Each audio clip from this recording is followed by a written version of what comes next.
Frederico Moraes, que é vereador em Sertãozinho, nosso colunista político aqui. E hoje a cidade de Sertãozinho está recebendo o deputado estadual, seu xará, né, Fred? O Frederico Dávila, do PSL, está em Sertãozinho nesta manhã. Bom dia, Frederico. Bom dia, Lincoln. Bom dia a todos os amigos, ouvintes e internautas que estão acompanhando o seu programa. É um prazer mais uma vez nós estarmos aqui no quadro Panorama Político e dessa vez já está se preparando aqui do nosso lado aqui o convidado especial, o deputado estadual Frederico Dávila, do PSL, que está aqui. Ontem teve uma palestra muito produtiva para produtores rurais ali na Copercane, na Canoeste, junto com o Sotonio Toniello, o Chicurém e todo o pessoal ali da diretoria da entidade. E hoje aí com uma série de agendas, visitando a cidade, conhecendo mais de perto as nossas demandas, né? E também com certeza aí futuramente nos ajudando com recursos para a nossa cidade, Lincoln. E quero agradecer a você, mais uma vez, ao Nando. Um abraço ao Nando. O Nando tá aí ou não? Nando tá aqui conosco. Ô, vereador, bom dia, um abraço. Bom dia, Nando. Bom dia ao Luciano também. Bom dia. É um prazer estar falando com vocês aqui. O deputado tá terminando de tomar o café, né? Vamos conversando aqui até ele Qual que é a agenda aí do deputado aí com os produtores rurais em Sertãozinho, hein, o Fred? Ô, Lincoln, agora pela manhã ele vai conhecer um depósito de produção de grãos da Copercana, né, que é uma entidade que reúne todos os produtores rurais aqui de cana, né, e também produtores de amendoim, de milho, de soja. Vai dar entrevista aqui em emissoras locais, inclusive na Total FM, às 15 para meio-dia, na segunda edição do Jornal Condesse. Tem entrevista aqui também na TV local e também a série de encontros com algumas lideranças empresariais, e à tarde principalmente falando sobre o nosso setor, o setor sucroenergético, o setor de açúcar e etanol, que é o que move a economia de Sertãozinho. São mais de 700 indústrias que movem a cadeia produtiva do setor, que você sabe que desde 2014 o setor sucroenergético vem enfrentando dificuldades, desafios, mediante as oscilações da economia e também a falta de apoio até da então presidente Dilma Rousseff, que focou no pré-sal. Isso foi muito prejudicial, mas é um setor que mais gera emprego na nossa cidade, é o setor que movimenta a nossa economia, é o setor que movimenta e ajuda a movimentar os 550 milhões que foi de orçamento esse ano, Lincoln, 2021, e a previsão para 2022 de primeira mão, mais de 700 milhões de reais, o orçamento do município de Sertãozinho, que vai ser votado na Câmara em breve. O próprio deputado Frederico Dávila é produtor rural, né? Então ele está falando exatamente para um público dele. Ele é produtor rural no Sudoeste Paulista, conselheiro e diretor da Sociedade Rural Brasileira e vice-presidente da AproSoja Brasil. Ele está ao lado do vereador Frederico Moraes, participando de uma agenda na cidade de Sertãozinho nesta manhã. E também não há como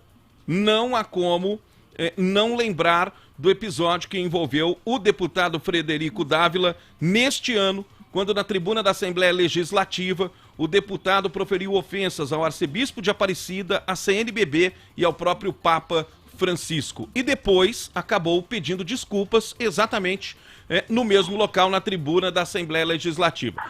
Eu vou perguntar isso para o deputado, né? Acho que não tem nem como fugir desse assunto, né, Nando? Porque onde ele vai, esse episódio acaba sendo lembrado. Foi muito marcante e a gente quer entender, né, o que ele aprendeu disso, né? E até uma oportunidade para ele,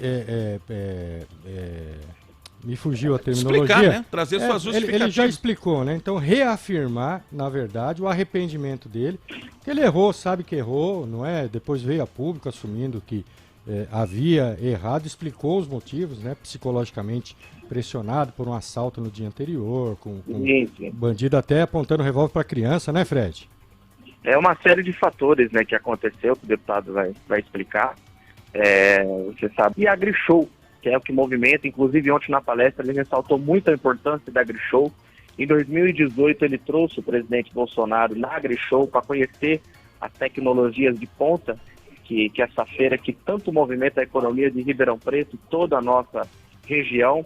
É uma autoridade no assunto em relação ao agronegócio do Brasil. E principalmente a maior virtude de um político, Lincoln, você sabe que é ouvir. E é o que ele tem feito. Ouvindo as pessoas, ouvindo os anos aí, e principalmente 2020, 2021, o ano passado foi o ano da pandemia. Agora nós estamos entrando no período pós-pandêmico. muitas entidades, muitas instituições sofrendo por falta de recursos, por essa questão da crise, nem todos os empresários estão conseguindo ajudar, e o deputado Frederico Dávila é um parceiro dessas entidades sociais que tem ajudado com as emendas, com os recursos, e tem feito de tudo para ajudar aqueles que ajudam a cada dia mais a fazer o desenvolvimento social, perpetuar na cidade. Ô Fred, e cadê o deputado? Oi. Ele tá aí com você, ô Fred? Tá aqui. Já que ele ouve todo mundo, põe ele pra ouvir a gente aí, não é mesmo, Nando? Já dá pra falar com o deputado? Dia pra ele aqui. Dá pra falar. Coloca a foto dele aí, hein? Vamos... Pode deixar, meu caro Frederico. Tá ali já, ó. Aqui em nossa multiplataforma, o Rádio com Imagem. Tá ali a imagem do deputado do PSL, Frederico Moraes, né? Falando. Frederico Dávila, desculpa. Frederico Moraes. Os caras são charás, pô, né? E o deputado estadual Frederico Dávila já está ao vivo conosco nesta manhã, ao vivo e em rede. Participando por telefone, 94,9 FM Ribeirão Preto, Rede Fé e 106.1 Total FM Sertãozinho e da região para o mundo através da nossa multiplataforma. Deputado Frederico, tudo bem, deputado? Bom dia, Lincoln. Bom dia a todos os ouvintes da Rede Fé. É uma satisfação, um prazer falar com você. Deputado, o senhor cumpre uma agenda, né, com o setor do agronegócio. Nós temos 2 super feiras aqui, né, a Fenasucro, a Agrocana e também a AgriShow aqui na região de Ribeirão Preto.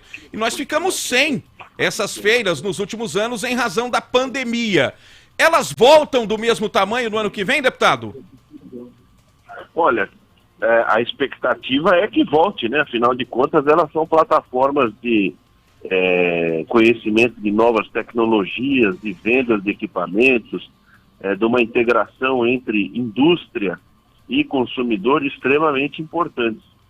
Espero que voltem com toda a força, com toda a pujança. Eu que fui, devo ser um dos poucos que vieram na primeira edição da AgriShow, se eu não me engano, em 1994 ou 95, e acompanhei toda a sua evolução. A AgriShow virou um símbolo da região e a Fenasucro também, né?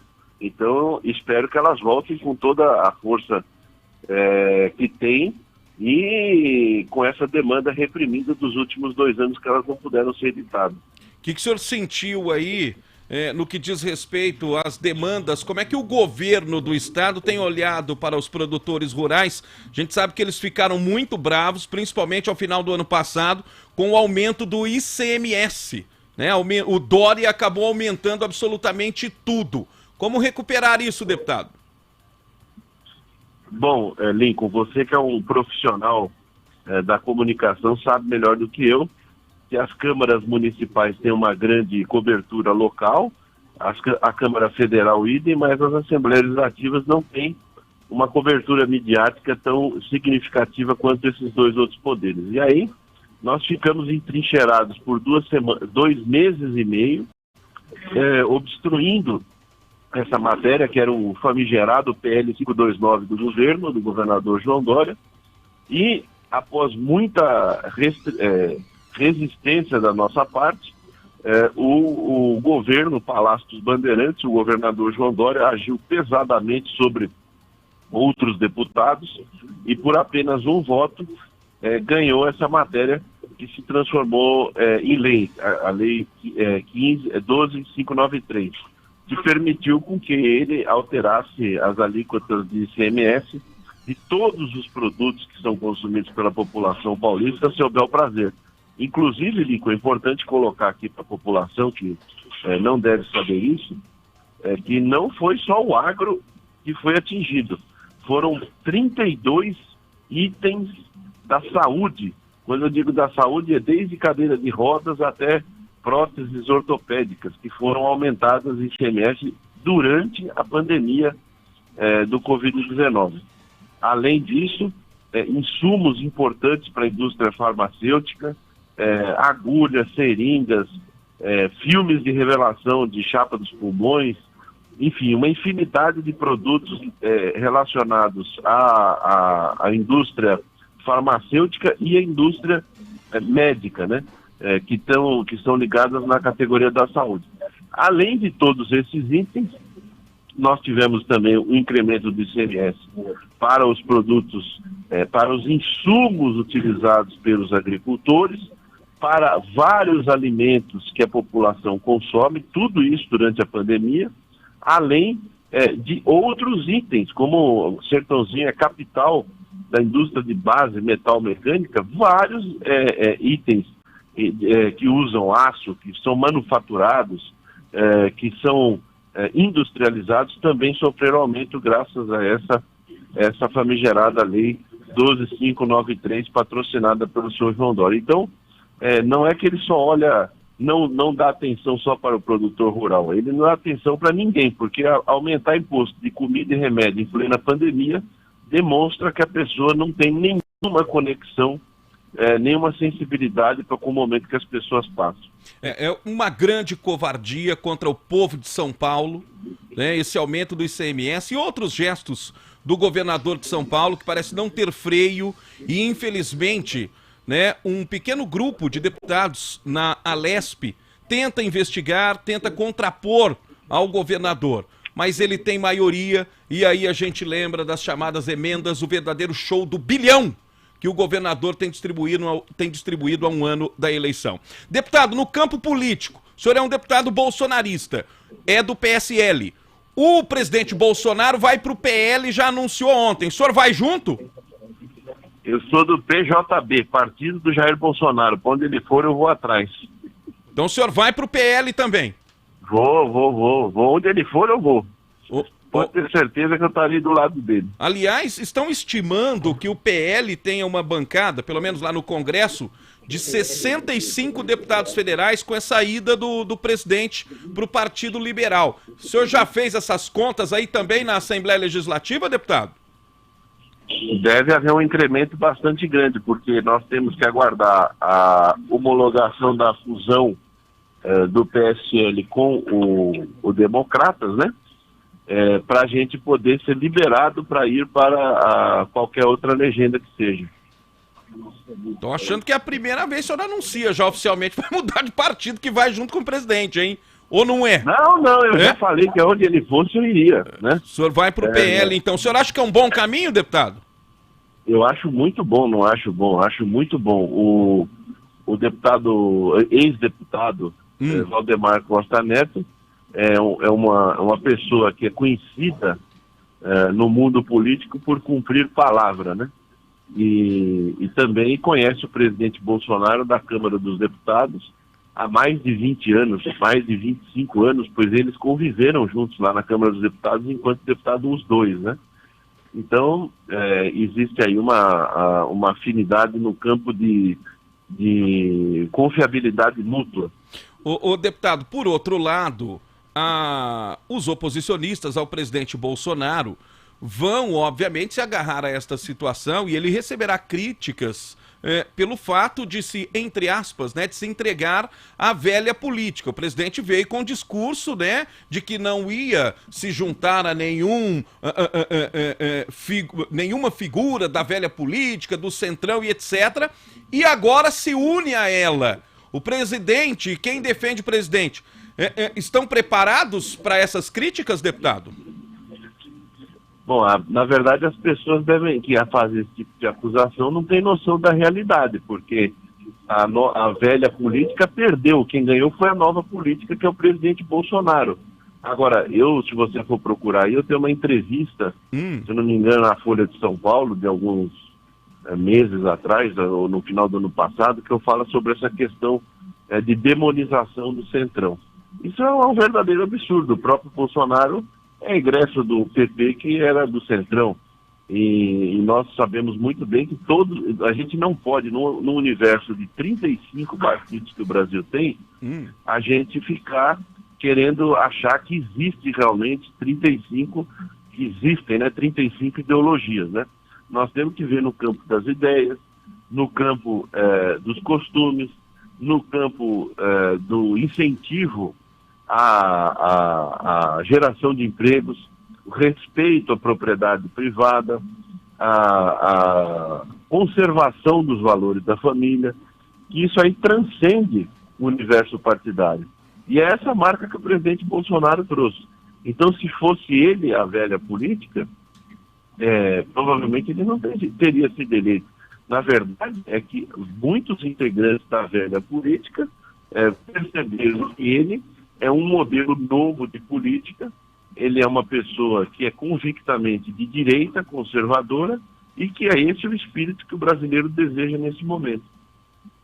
8h27, deputado, para encerrar a nossa participação aqui, e eu tenho certeza, né, que por onde o senhor anda aí no estado de São Paulo, onde o senhor vai, o senhor tem que tocar nesse assunto, e eu gostaria que o senhor esclarecesse aqui em nosso microfone.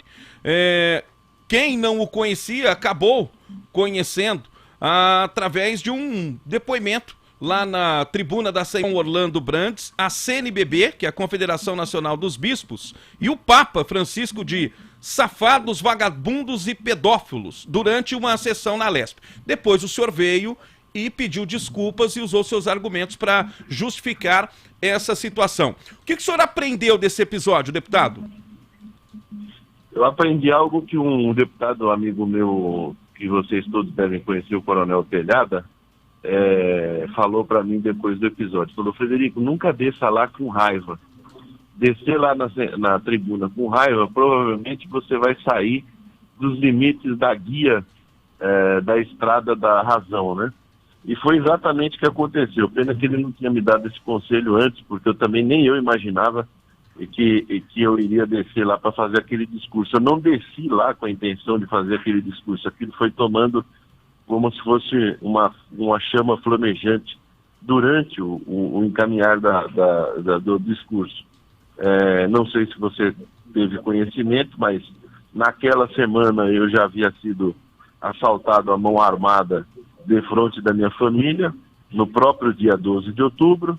Aí no dia 13 de outubro, pela manhã, a ProSoja Brasil, a sede em Brasília, da qual eu fui vice-presidente durante 3 anos, amanheceu depredada, com fezes no corredor da entidade, urinaram nos móveis da recepção, picharam frases contra o presidente Bolsonaro, contra o agronegócio, contra o agricultor brasileiro, que é quem carregou a economia do Brasil nas costas, e depois a famigerada frase do bispo de Aparecida, dizendo que pátria amada não é pátria armada, né? Como no ano passado havia dito já que a direita, o dragão da direita, é injusto e violento. E aquilo foi tomando corpo, depois teve o episódio da Isto É com o presidente Bolsonaro travestido de Adolf Hitler, e para coroar essa semana caótica, a OIT, que é um braço da ONU, parabenizou o MST pela sua atuação durante a Covid, do episódio da Covid, e o Papa Francisco, agora eu estou dizendo o Papa Francisco, não é a instituição papal, é a pessoa que está ocupando aquela cadeira, aquele trono papal, me parabeniza um movimento terrorista como o MST. Infelizmente, toda essa somatória de problemas durante uma só semana me fizeram, exatamente como diz o ditado, perder a cabeça naquele momento e proferir essas palavras que são totalmente inadequadas para o âmbito da Assembleia Legislativa, para se dirigir a autoridades religiosas, por mais que você tenha discordância delas. E o aprendizado que fica é que a gente, quando desce lá, a gente tem que descer repleto de razão, de tranquilidade, para colocar os argumentos de forma clara, sem deixar com que a emoção tome conta da gente. Acredito eu que naquela semana, durante o meu mandato, eu não me lembro de ter recebido tamanha carga negativa de tantas coisas ruins durante a minha semana, da minha vida, nos quase 3 anos que eu estou na Assembleia Legislativa, e por conta disso, naquele momento, houve esse deslize que eu tive, que foi, na verdade, como diz o ditado, perder a cabeça, uma explosão, né? Uma explosão emocional, e que depois eu vi mesmo, no próprio final do próprio dia, eu mesmo vi que eu havia me excedido e que eu tinha obrigação de pedir desculpa a todos aqueles que se sentiram ofendidos. Ô deputado, se um cidadão comum, a gente está noticiando aqui a gasolina, o litro a R$7 quase aqui em Ribeirão Preto, infestação de praças de pedágio, desemprego, fome e essa carga emocional em cima de qualquer cidadão, qualquer trabalhador brasileiro, explodisse dessa maneira e proferisse também essas palavras contra qualquer político, contra qualquer parlamentar, o senhor daria razão? Entenderia? Primeiro a pessoa precisa saber de onde que saem essas coisas, né? Por exemplo, a pessoa explodir com o governador de São Paulo por conta de aumentar imposto, eu dou toda a razão. Agora, achar que a culpa do aumento de combustível é do presidente Bolsonaro é mais uma mentira de grande parte da mídia, porque é só vocês mostrarem para a população que o petróleo em março de 2020 estava $38 o barril e agora está $87 o barril. Isso não é no Brasil, isso é no mercado internacional. Ontem aqui o representante do 6IBR falou para mim que o Sertãozinho é a capital da indústria de base, indústria de máquinas, os aços, né, os aços da indústria subiram em média 170%. Os tubos metálicos 240%. Eu, como agricultor, pagava R$3,40, R$3,30 o litro do óleo diesel, eu estou pagando R$5,20. Ou seja, não é só para a população mais pobre que a inflação, a carestia vamos dizer, está pegando mais. Está pegando para todo mundo. Você veja aí que você vai hoje numa revenda de automóvel, de motocicleta, você dificilmente encontra automóveis e motocicletas à pronta entrega, porque não tem, no nosso ramo, no nosso setor, se você for a qualquer loja de trator hoje, ou de implemento agrícola, e você for pedir um equipamento, dificilmente tem um equipamento com prazo de entrega com menos de 60 ou 90 dias. Eu já vi casos de 120 dias. Equipamentos mais complexos até 6 meses. Então, esse problema que foi ocasionado, Lincoln, pelo pessoal da política fica em casa, a economia a gente vê depois, agora está se manifestando para toda a população. Por quê? Porque você tinha uma demanda que existia, era uma demanda que já era natural do próprio mercado. Houve a pandemia, essa demanda não caiu, pelo contrário, em alguns setores ela até subiu, e as indústrias recuaram achando que ia ter uma queda muito grande na demanda dos produtos de modo geral, e as indústrias de aço desligaram autofornos, as indústrias de cimento desligaram autofornos, indústrias automobilísticas diminuíram a sua linha de produção, e no final das contas o que aconteceu foi uma redução da oferta de produtos de modo geral e um aumento da demanda. E o caso da gasolina e do botijão de gás que você citou, eu acabei de voltar da Europa agora no dia 6, e eu fui na Suíça, e o litro de gasolina na Suíça está R$ 11,80. Tem em países como a Áustria está em torno de R$10. Então lá na Europa dificilmente você vai encontrar gasolina abaixo de R$10 o litro. Mas lá o salário é melhor também, né, deputado? O salário é melhor, o transporte público é melhor, mas você tem, eu estou dizendo assim, é uma fonte energética. As fontes energéticas todas subiram. Não é só no Brasil ou a questão da gasolina. As pessoas na Europa estão pagando mais caro alimentos, estão pagando mais caro itens convencionais. Existe um desabastecimento de vários itens tidos como convencionais. Para você ter uma ideia, eu passei pela Suíça nessa viagem, e você sabe que a Suíça é a capital mundial, né? O país, né, é referência mundial em chocolates e relógios, né?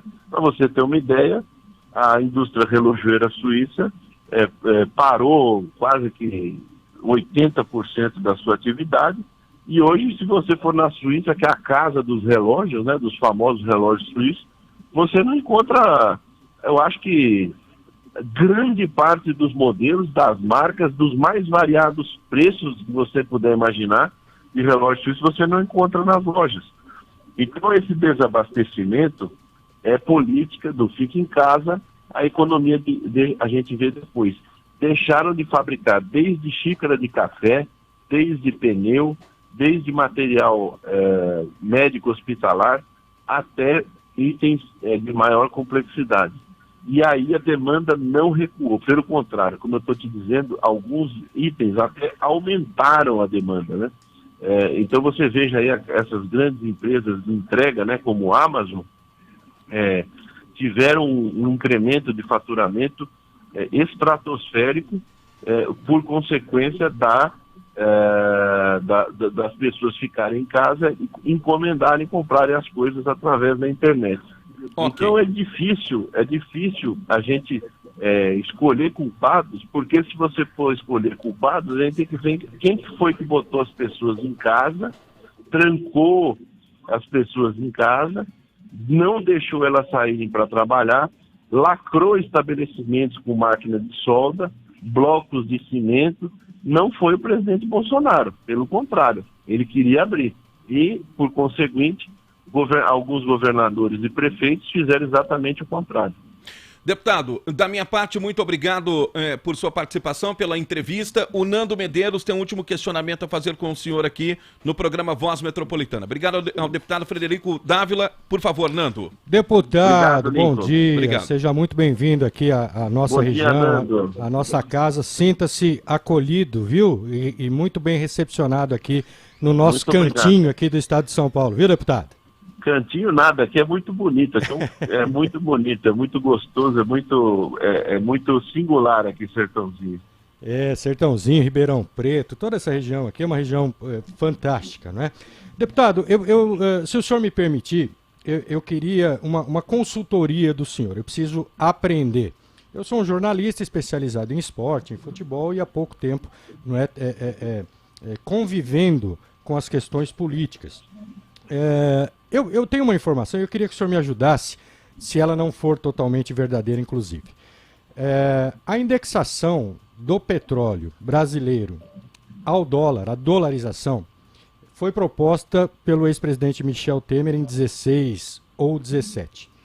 Hoje o Brasil produz 3,02 milhões de barris de petróleo por dia.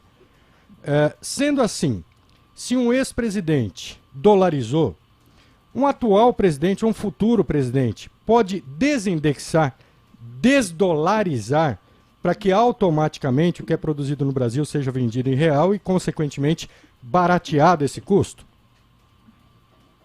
Nando, eu vou te responder não com vou te responder da maneira que eu acho que as coisas devem acontecer, né? Uhum. Veja, eu vou fazer um comparativo até com o meu setor, se é que você permite. Claro. Por exemplo, vamos dizer que a Petrobras não estivesse dolarizada e, por conseguinte, o preço seria, vamos dizer, ajustado em reais de acordo com uma margem lá e custo de produção, etc.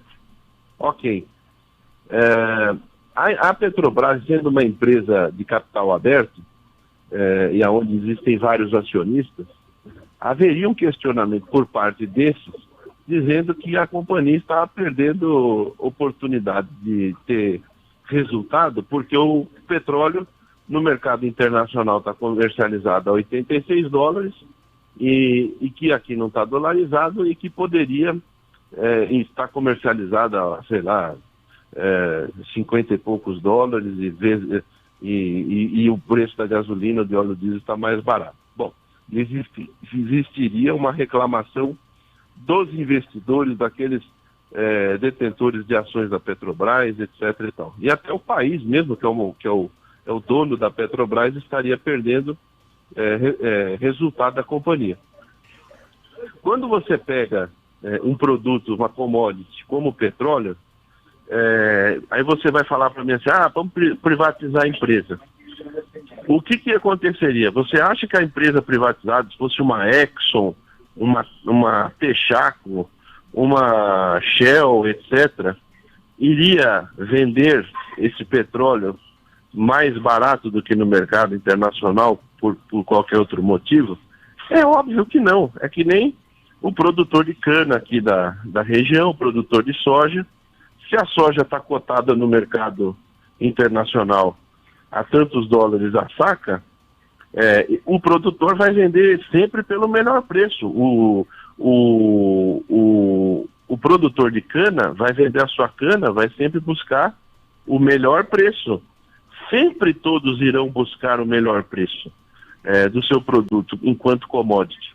Então o que nós temos que pensar é o seguinte: essas oscilações ocorrem por conta de desenhos, né, de geopolítica mundial, e agora, como diz o ditado, né, aconteceu a tempestade perfeita. Subiu o petróleo no mercado internacional e subiu o dólar. E aí você diz o seguinte, bom, então qual é a solução? A minha solução é, se nós tivermos a privatização da Petrobras ou um controle maior da Petrobras por parte de empresas privadas, nós teremos uma queda no custo, nos custos gerais da empresa, porque ela não será mais uma estatal. E a gente sabe que tudo que é estatal, sempre tudo acaba sendo mais caro do que seria tocado pela iniciativa privada, né? Porque a gente paga muita coisa indireta aí para as estatais que não tem a mesma eficiência de uma empresa privada. E aí eu acho que nós teríamos um combustível processado, né? Porque o petróleo, para virar diesel e gasolina, ele precisa passar por vários processos. Eu acho que nós teríamos um combustível mais barato. Mas se você for olhar, Nando, você pega aí você consegue, você e todos os ouvintes aqui que estão nos acompanhando, eu sou a maior vítima do problema do aumento do petróleo, assim como todos os produtores de cana do estado de São Paulo, produtores de grãos, produtores de laranja, produtores de toda sorte de produtos agrícolas. Você imagina o seguinte, nós pagávamos R$2.000, R$2.300 uma tonelada de ureia. Para quem não sabe, ureia é um importante fertilizante nitrogenado à base de petróleo, que é usado em praticamente todas as culturas, inclusive na cana. Nós pagávamos R$2.300 nesta época agora, em outubro do ano passado. E hoje essa mesma ureia está na faixa de R$5.000, R$5.200. Ou seja, mais do que dobrou, por conta, obviamente, da alta do petróleo. Então, nós temos que lembrar que existem fases, né? E essas fases, elas vão e vêm. Agora, por conta dessa tempestade perfeita, nós chegamos nesses níveis. Mas ainda, por pior que esteja a situação, nós estamos melhor do que outros países. Agora, a diferença foi colocado aí que as pessoas nos outros países ganham mais, o que é verdade, só que ganham mais porque os governos daqueles lugares fizeram uma ajuda, né, deram uma ajuda depende do país, para as pessoas, de acordo com o orçamento de cada país. Alguns deram mais, outros deram menos. Porém, o resultado final do Fique em Casa, Economia, a gente vê depois, é exatamente equivalente ao que está acontecendo no Brasil. No Brasil, eu vou dizer até que foi um pouco melhor, porque não aconteceu aqui no Brasil o que aconteceu na Europa, por exemplo, de maneira bastante pronunciada, que era a detenção de pessoas comuns, de cidadãos comuns no meio da rua, por autoridades policiais, para que recolhessem essas pessoas para casa. Aqui no Brasil nós vimos alguns episódios, não muitos episódios, mas vimos alguns episódios mesmo porque a população brasileira é muito maior do que os países da Europa.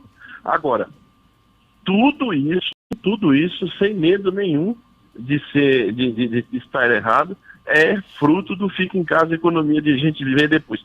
Você imagina do preço do petróleo sair de $38 para $87, As empresas de perfuração de petróleo do mundo inteiro devem ter dado um comando naquela ocasião para reduzir a extração de petróleo. No Brasil, na Arábia Saudita, nos Estados Unidos, no México, na Venezuela, enfim, todos os países produtores de petróleo do mundo, eu acredito que falaram, bom, nós vamos ter uma grande retração da economia e, portanto, nós não precisamos extrair tantos volumes de petróleo quanto nós temos extraído até então. E, diferentemente de uma torneira de casa que a gente abre e fecha conforme a necessidade que a gente tem de água, extração de petróleo, fabricação de aço, fabricação de cimento, refino de combustíveis, não acontecem de uma hora para outra, né? Esses alto-fornos, para você ter uma ideia, alto-forno de entre você ligar e desligar demora 6, 7 meses, né? Então, nós temos que pensar que vários itens tiveram esse incremento de preço porque deixaram de ser fabricados, deixaram de ser produzidos na proporção que eram consumidos. Perfeitamente. Bom, eu pedi uma consultoria, o senhor deu uma verdadeira aula para a gente aqui, e fica claro que é um movimento até natural, não é?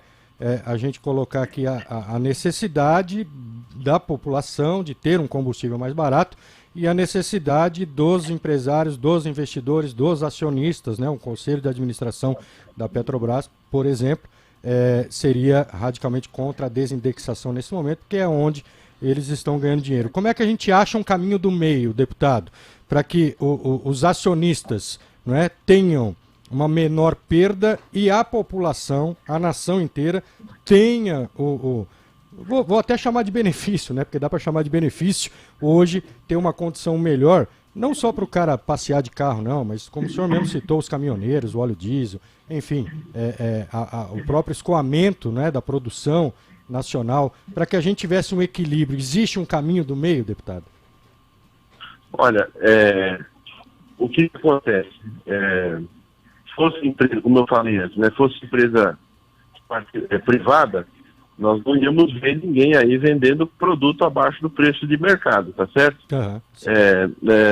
A Petrobras ser utilizada como foi durante 7 anos do governo do PT, que vendia combustível abaixo do valor de mercado, né?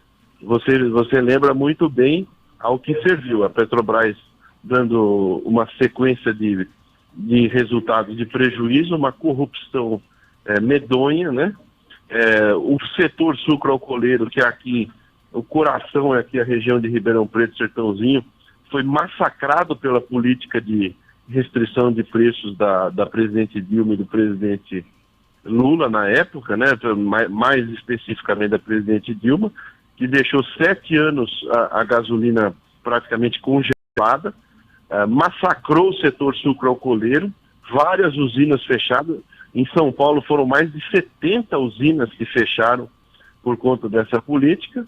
E nós temos que lembrar também, né, Nanda, que a gente não pode nunca fazer exatamente isso com o mercado. Por quê?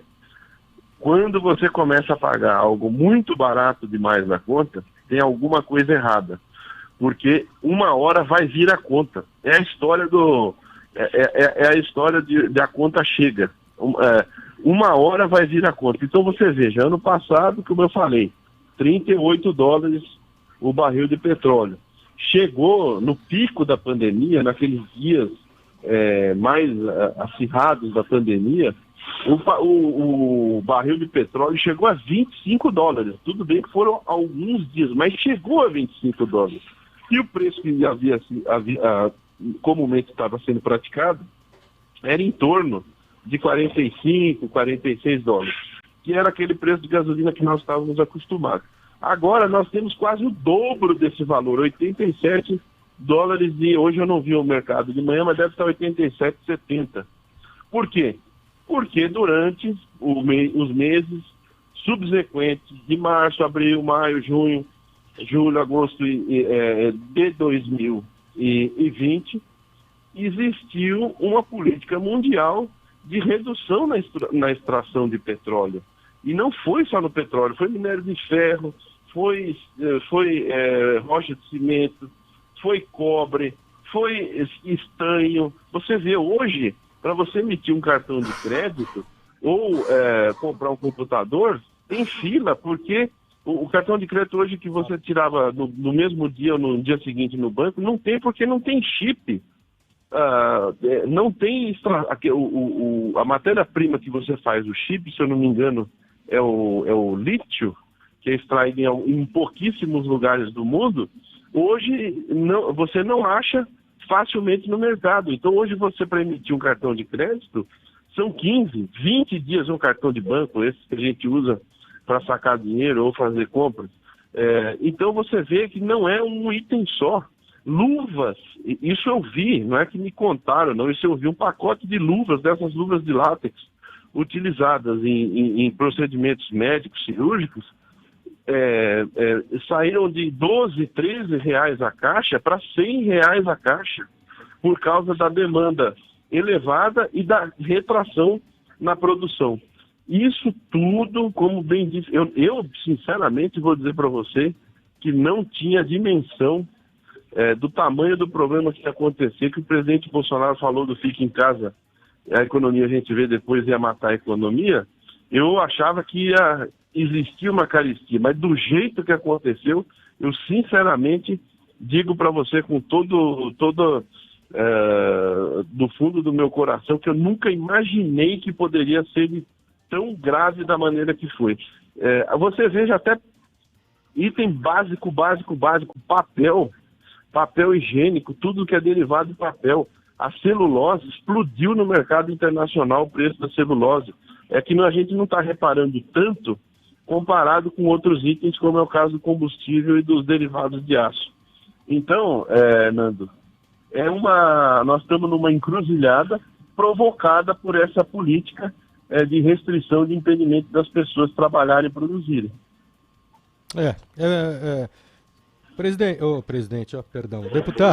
Deputado Frederico Dávila, eu vou sempre pelo caminho do meio, né? A gente nunca vai saber, se não tivéssemos ficado em casa, se teríamos gente morrendo na rua, no ponto de ônibus, na porta de casa, porque não tinha hospital, porque não teria insumos, porque assim como a gente viu em Manaus, acabou o oxigênio, porque era muita gente precisando ao mesmo tempo.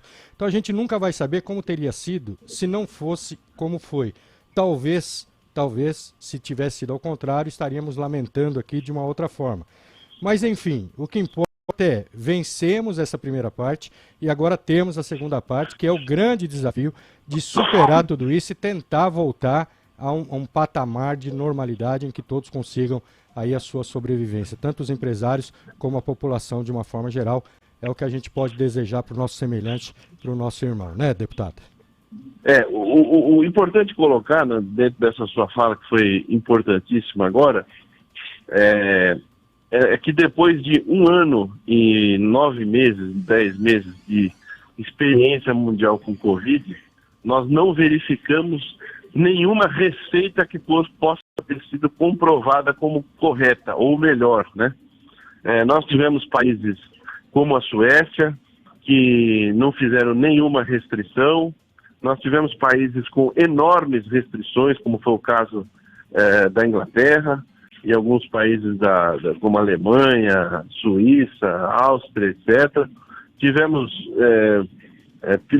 países com uma flexibilidade, vamos dizer, diferenciada, que foi o caso dos Estados Unidos, porque lá os estados têm muita autonomia nas decisões e, por conseguinte, você não tinha uma linearidade na política de combate ao Covid, que você ia no estado X funcionava de um jeito, no estado Y funcionava de outro jeito, e você não consegue pegar nenhum modelo desses e validar ele dizendo, não, este modelo é infinitamente melhor do que aquele modelo que foi praticado. Agora, o que nós temos certeza, o que nós verificamos ter sido um desastre verdadeiro, inclusive a Alemanha, que é um país de primeiríssimo mundo e que foi um dos mais restritivos nessa política, depois de 1 ano e meio, a própria chanceler Angela Merkel e as autoridades alemãs assumiram, que a política do lockdown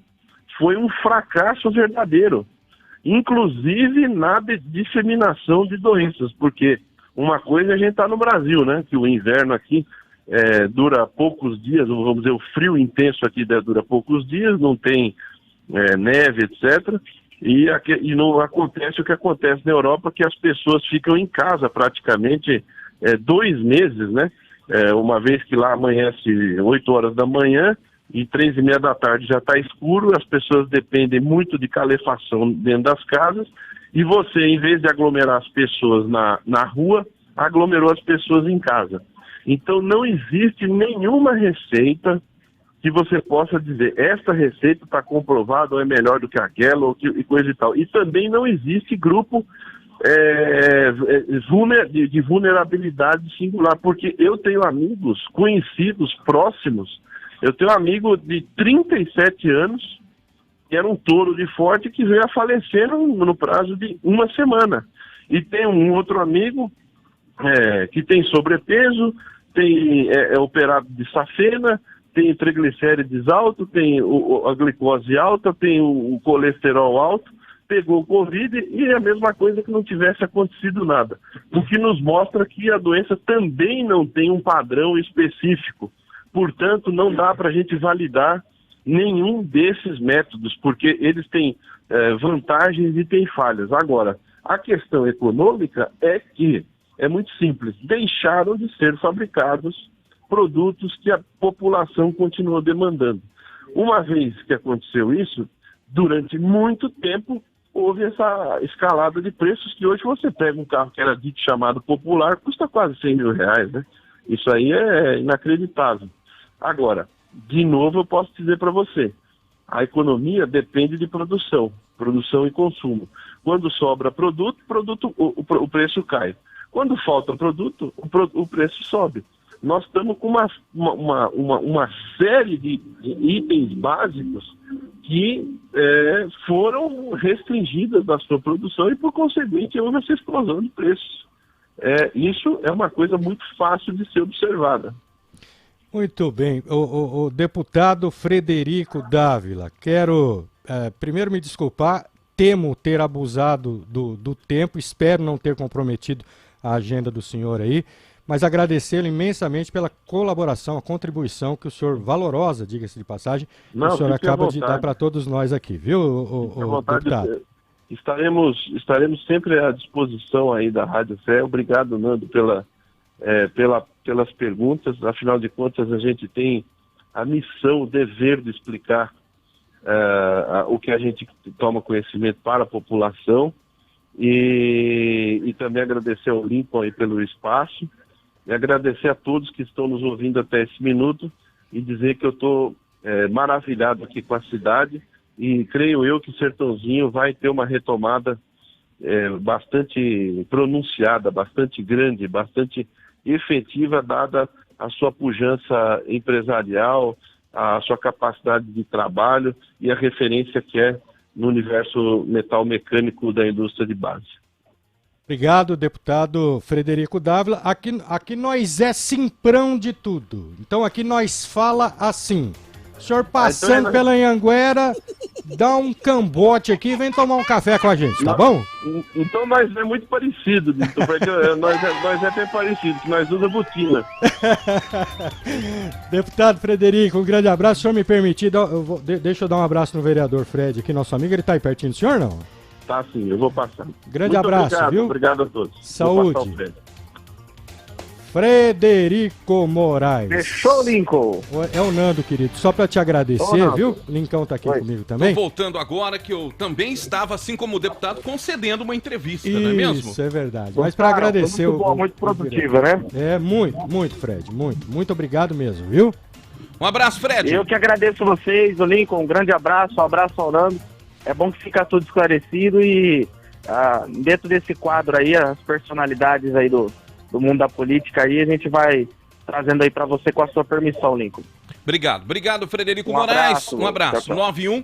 Agradecer ao Nando, que conduziu a segunda parte. Nando conduziu a segunda parte com o deputado. Eu me ausentei por alguns minutos, porque ele também estava concedendo uma entrevista à Rede Nova Brasil, tratando sobre o assunto do transporte público o consórcio